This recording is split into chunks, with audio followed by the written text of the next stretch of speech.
Does that sound hokey, or is that a good Oh, answer? that sounds fantastic. I have to Yeah, also it's great. first start off since I'm starting off here. Peter, I wanted to thank you for coming on the show. I mean, Oh, hell, I'm I having went out and such a got my good shirt time. out, my Babylon 5 shirt there on this, have you on the face because you have been one of my favorite let's show it again. Yeah, there we go. It's You a have great been shirt. one of my favorite characters on the series. You and Andreas, I love the interaction for you. A couple parts to this. Your scenes with Andreas has become legendary in the sci-fi community. How much time did you take to prepare for each scene between you and Andreas? You know what? We didn't take the under as you have probably heard, Mehmet, about, or so many Babylon 5 fans have heard too. We had different work, the way we went about our work. Andreas was, first of all, he had done such great work. He had worked in the very top notch best theater, Peter Brook's theater out of the UK. Traveled around and did great work all around the world, including in front of the Shah of Iran and all over Africa. So he, the one armed man in what was the show? The one armed man in The Fugitive. Fugitive. The Fugitive. I mean, that's a great performance. He was so quiet and scary in it. He did a great job. So, um, but he would get dressed in the morning. We all would get dressed and do our makeup together. And when he got into the jacquard drag, as I used to call it, he basically stayed in there all day. He was serious about his work. You could tell it was Andreas because he had the ubiquitous cigarette going all the time. He loved to smoke, and so, but he stayed close to the character all the time. I don't work that way. Londo took so much more energy. You could tell he's a much more energetic guy than me. He's a funnier guy than me. He's a more ambitious probably than I am. And so I look forward to getting off the set. So we didn't really work on the scenes together. We both respected enough what we were both were doing. And it was kind of him because he was really, the top of the heap in our cast in terms of talent, I think, and work. I I mean, I mean, was love. there any ad-libbing, between I mean, you had so many great scenes. I took a bit of a history lesson back to watch some of your stuff, like the elevator scene on Yeah. there, the scene in the, chamber room where basically, Oh, I know that one. you told Jakar he's no longer, Yeah. basically, a representative of his world, and then you In screamed that. out. He's like, "No!" To get him out, I know. and Andreas gave that speech, and I don't know, Boxlighter had, not Box, yeah, Boxlighter had said later on that it made the hairs on his back, as Sheridan, it made my hair on the back of my neck Yeah. go up to that Good writing and a situation. good actor can do that Yeah, for you, right? yeah. But was there any ad-libbing to that point, in some of the You scenes? know what? Really, in terms of ad libbing, I think that we had gotten a little bit of a leash from JMS that he was okay once we had proved himself that we were going to cover his material. But and we liked each other a lot. We were friends away from the set, so we could make each other laugh and we could cut up. Some people have seen outtakes and blooper reels that they saw. We would goof on the characters a little bit. So we could get away with a little, but JMS was pretty strict about.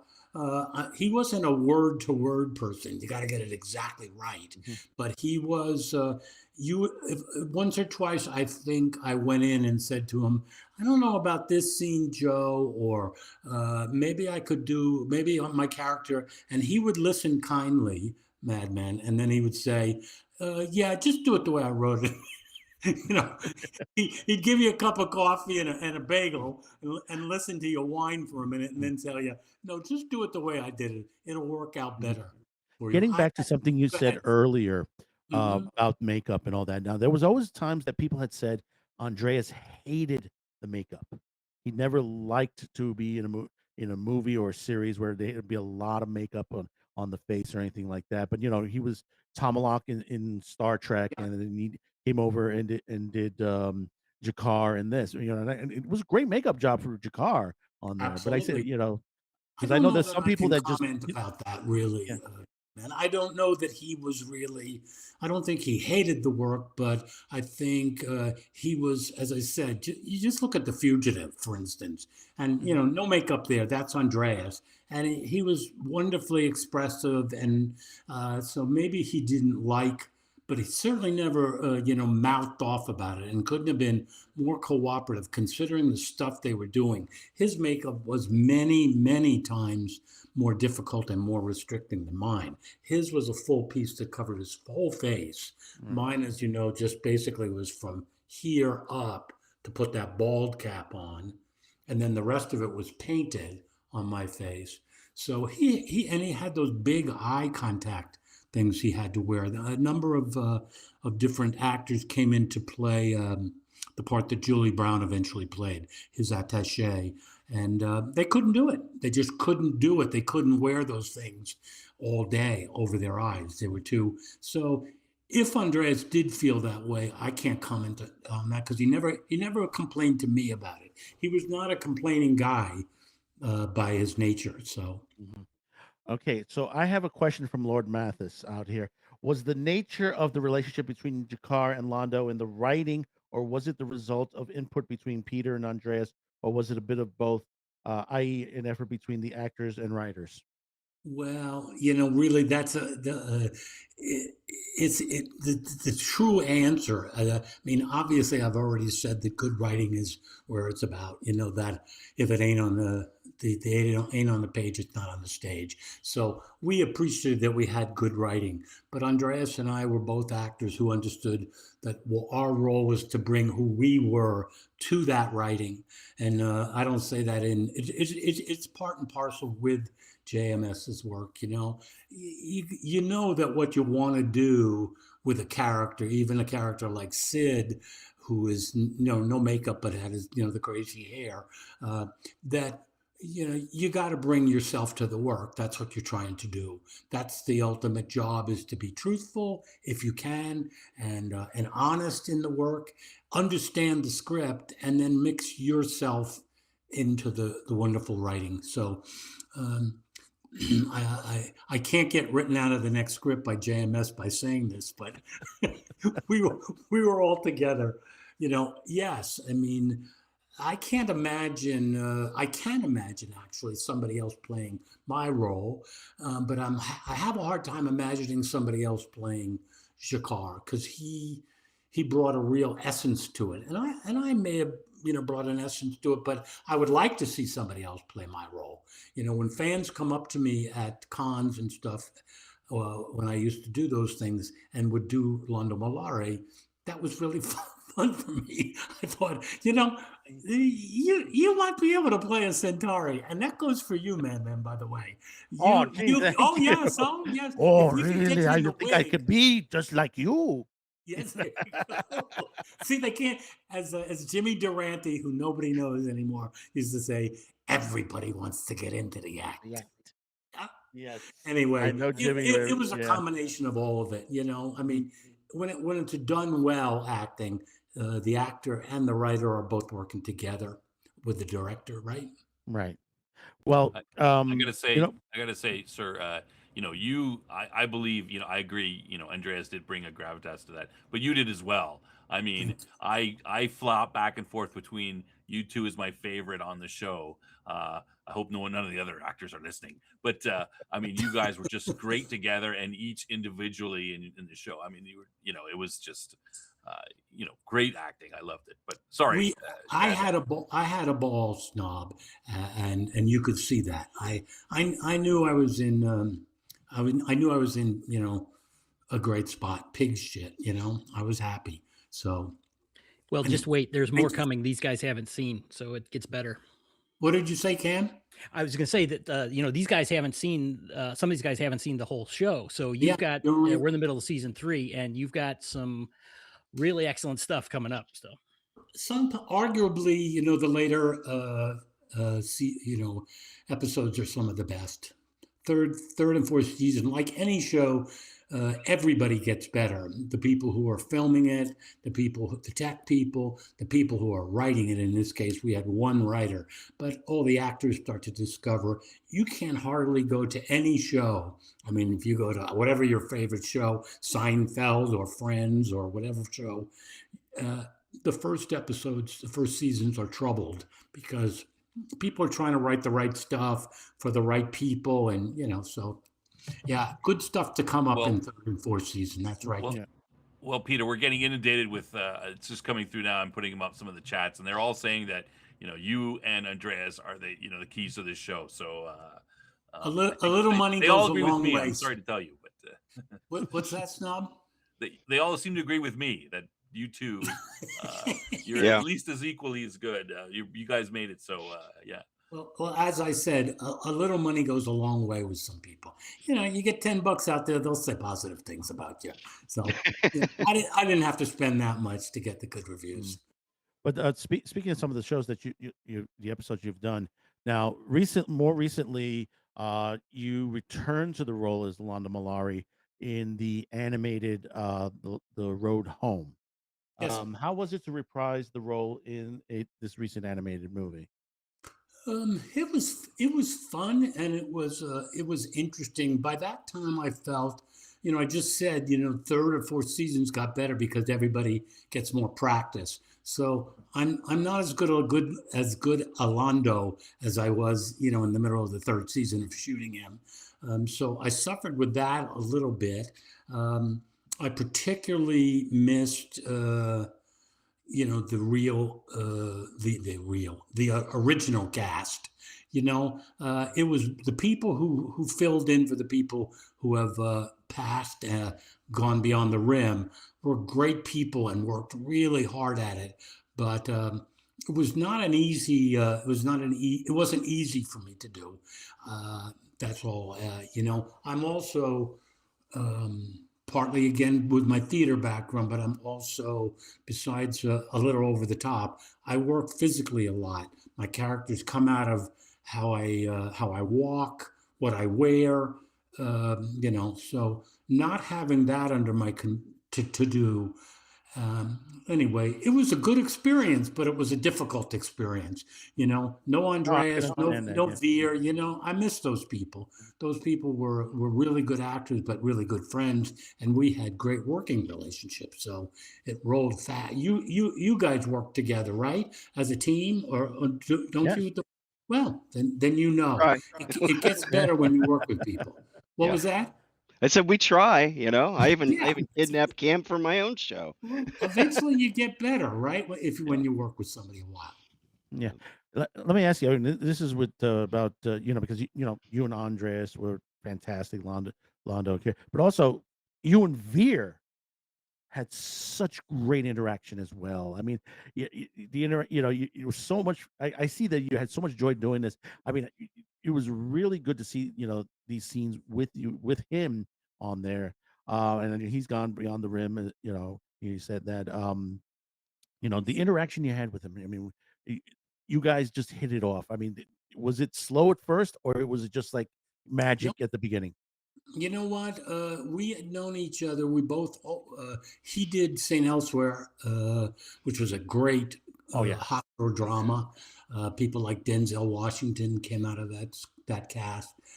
He did that show on MTM, the Mary Tyler Moore lot, the Radford lot, and we were literally right across the street from each other. And so Stephen and I knew each other. Plus, he and I both went up for a couple of roles and got called back a number of times.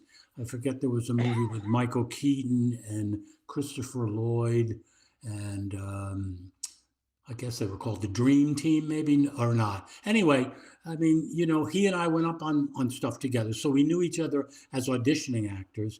And he was funny as can be. He called himself a curmudgeon, Stephen did, but he wasn't really a curmudgeon. He liked droll and dark humor, but he could make you laugh, and we had such a good time together. And I think that that made our work really work well. We had a great time. We enjoyed our time together. I tried to, back when I was doing single guests and stuff, you try to build a rapport with the people you're working with. Stephen, I didn't have to build a rapport with. He's so funny that he would crack me up, and we were like, two good buddies or two good schoolgirls, giggling all the time. He was an easy person for those were yeah. easy days. Oh yeah, because I remember him for Animal House. I mean, he was great in Animal House I on know, there. right? I mean, Founder, yeah, funny. he was And really funny.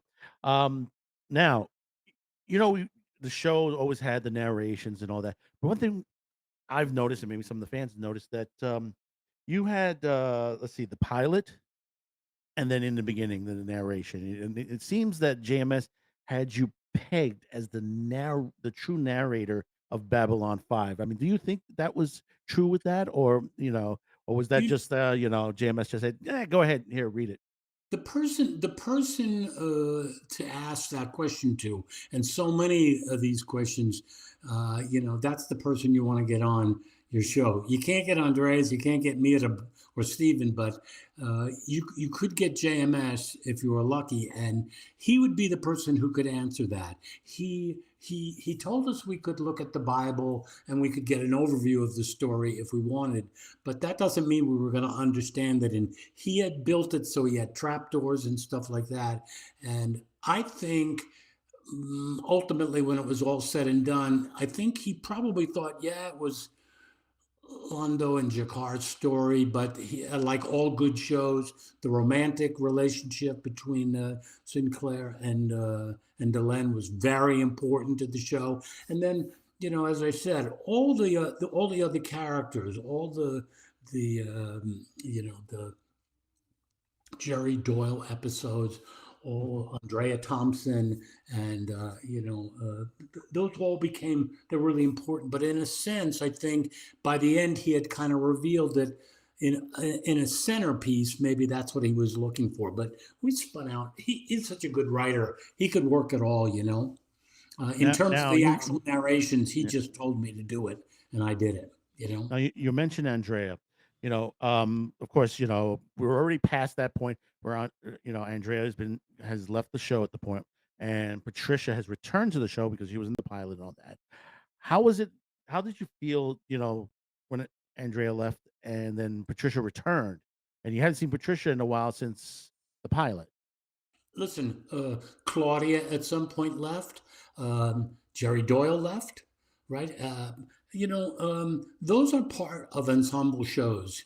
The people on Cheers lost their original bartender guy, and Woody Harrelson replaced them. Stuff like that. That's built into a long-term series, and people from Hill Street Blues passed on, and they replaced them.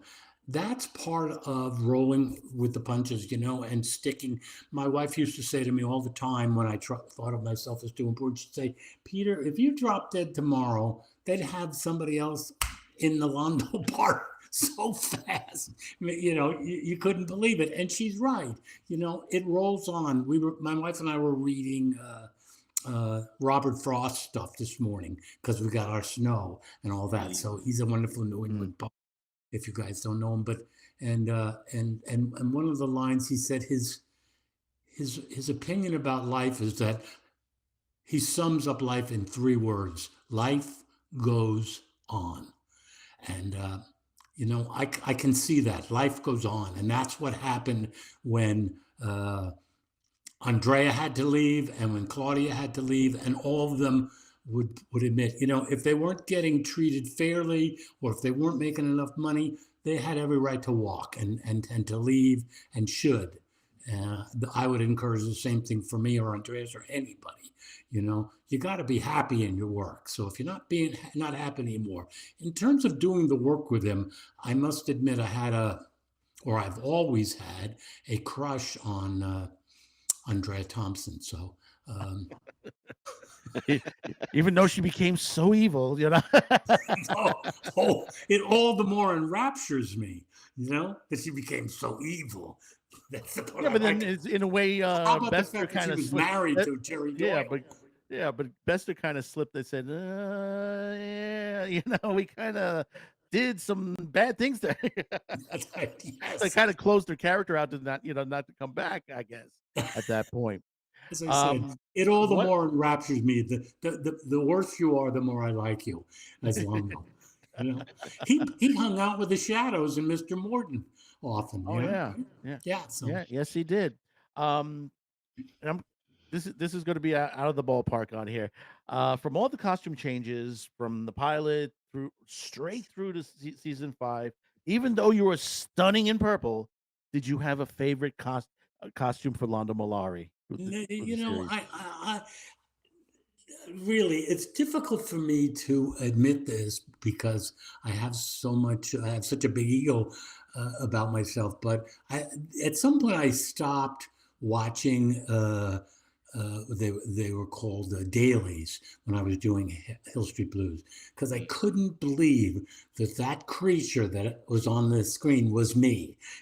Like most men or like many men, I imagine, in this, whatever I imagine myself to be, but it's not the guy with the big nose who looks kind of chubby so what can I say? In terms of costuming, I never felt like I looked very good. My wife thought the boots were good. The boots were good. He wore great boots. He had exquisite jewelry they gave me. The people who made the pins and things that Londo wore, I really loved. I also had a little crush on the costume designer, so I was a good boy and hung around, too much to talk to her about costuming I was just basically interested in talking to her, but I didn't really love my costuming. In the first season, you remember they had Londo in a cape. Do you remember when he wore a cape? Yeah. Yes, Yeah. yes, I Now, do. cape is a big pain in the ass to deal with, as you know. I mean, it's all over you, and at some point, I did say maybe she said to me, we're going to let the cape go because they could see I was struggling with that. So, but other than that, I was happy to have whatever looked good halfway on me. I was okay. Yeah, it almost sounds like The Incredibles where he goes like, "No capes here." Exactly. Did you get to keep any of the clothing from the series? No, No, are not you at all. kidding? Even the purple. I have a sheet of papers. It's about that thick, a quarter inch thick, of when Warner Brothers did all the auctions of all our costumes and all the props and all the jewelry. And they ain't so dumb. They made a lot of money keeping those costumes and when I left the set, I wanted to take something to be a memory for me. Let's see if it's around here. Yeah, I have it right up here. Hold on. And I requested that I could take one of the statues that was in Londo's quarters. Here it is. And Look at that. Oh, and they yes. said no. They said write a request to Warner Brothers, and I did it in triplicate as they asked, and I'm not kidding. And then they wrote back and said, nope, we're not going to give it up. So, like so many of the people had already been encouraging me, especially Jerry Doyle, he said, pocket it, man. Are you kidding? Take it the last day and they won't know. So Is that the artifact that poisoned you? No, I don't remember what that. There were 3 of these in my quarters. Oh, And, okay. it's just a little cheap piece of wood Right. with a plastic top. But I don't know what they sold them for. But I told you I have the list of what they got for Jakar's full costume and my full costume, and there were several thousands of dollars. So You can only Before show that because we go the over, statute Jeff, of I just limitations. got one more for you. they're great questions, by the way, Madman. Thank you. Thank you. Now, when the day was over, the daily was over, or time off, did you and the cast members spend any time outside? And I'm not talking Comic Cons or anything like that. Where you meet fans. I'm talking like, man, did you go over a picnic or anything? Did you spend any time with them? Of course we did. Andreas and I were really good friends, so I spent plenty of time having to eat his dinners that he made. I'm not a cook, so he, I might take him out to a dinner, but I didn't force my food on him. But Mira and I were really good friends. Her husband, Goran, and my wife, Barbara, we were, we would share time. We both had kids at the same time. So my son Was it Greek food? Andreas was his Greek. Yeah, Was it he Greek liked food? Greek food. He did. But he was a guy Opa. who would eat almost anything.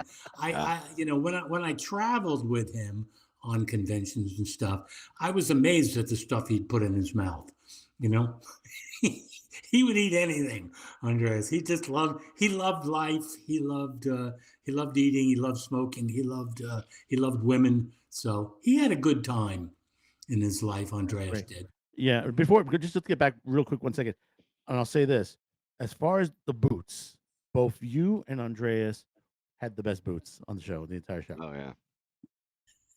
Well, You know, good. My wife liked the boot, so I'm. you know, I'm happy I to was hear just that. watching the scene with Andreas, and he was, when he's on the bridge, and he's walking across, and all you see is just his boots walking across the stuff there. And I said, They were you great said boots. Londo and Jakar were the best boots in the entire series. She was a wonderful designer, and God, I'm so embarrassed that I can't think of her name right now. I know there's fans out there who will remember who did the costume designs, but as I said, I'm 75. I'm not remembering things as Oh, you're much doing as I great. do. It was You're a doing long great. time ago. Yeah, It's 30 but you're years doing ago. great. I mean, it's like the Thank 30 you. plus on years on there. So I'm going to switch And it I over was to a good Jeff friend with now. Bill Mooney, by the way. Bill Yeah. Mooney was a good friend off the set. That's great. So I'm going to switch this to Jeff. He's got a bunch of questions to ask you there. Good. Thank you again. Thank you for coming on again. Thank you It is so a much. pleasure, especially to meet the great Londo Malari. Well, you're so nice. You led me all the way through this getting on here. So thank you so much. Not that all of you didn't encourage me on.